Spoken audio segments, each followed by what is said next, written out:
Hi అండి, నేను మీ doctor Raghuteja. Laser surgeries అంటే ఏంటి, అసలు వేటికి లేజర్ సర్జరీస్ అనేది చేస్తాం? లేజర్ సర్జరీస్ ముఖ్యంగా బాటమ్ కేసెస్ అంటే హెమరాయిడ్స్ అంటే నార్మల్ భాషలో పైల్స్ అని అంటాం కదా, వీటికి. ఇదే కాకుండా ఫిస్టులాస్ అవుతాయి చాలామందికి. ఫిస్టులాస్ ఎప్పుడవుతాయి? పెరియానల్ యాబ్సెస్, చీము లాగా ఫామ్ అయ్యి ఆ చీము ఒక ట్రాక్ట్ లాగా ఫామ్ అయిపోతుంది, దాన్ని ఫిస్టులా అంటాం. ఇలాంటి ఫిస్టులాస్ని కూడా లేజర్ ద్వారా ట్రీట్ చేయొచ్చు. ఫిజర్స్ అంటాం. ఫిజర్ అంటే ఆ మోషన్ హోల్ ఏదైతే ఉంటుందో దాని ప్లేస్లో ఇట్లా కట్ లాగా అవుతుంది.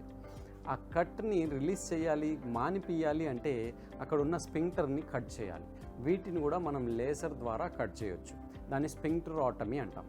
ఇవే కాకుండా వెరికోస్ వీన్స్ అవుతాయి. కాళ్ళల్లో నరం అంటారు చాలామంది, ఆ నరం కాదు, అది వీన్స్ అన్నమాట.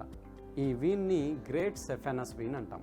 ఈ వీన్ ఎప్పుడైతే వాస్తుందో దాన్ని వెరికోస్ వీన్స్ అంటాం.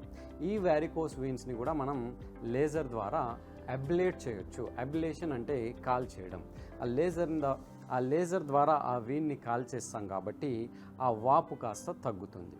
సో ఇలా మెయిన్గా proctology, haemorrhoids, fistula, fissures, varicose veins, వీటికి లేజర్ సర్జరీస్ ఎక్కువగా వాడతాం.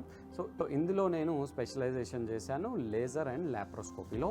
ఇలాంటి ఇబ్బందులు ఉంటే ఎనీ టైం మీరు నన్ను కన్సల్ట్ అవ్వచ్చు. Thank you.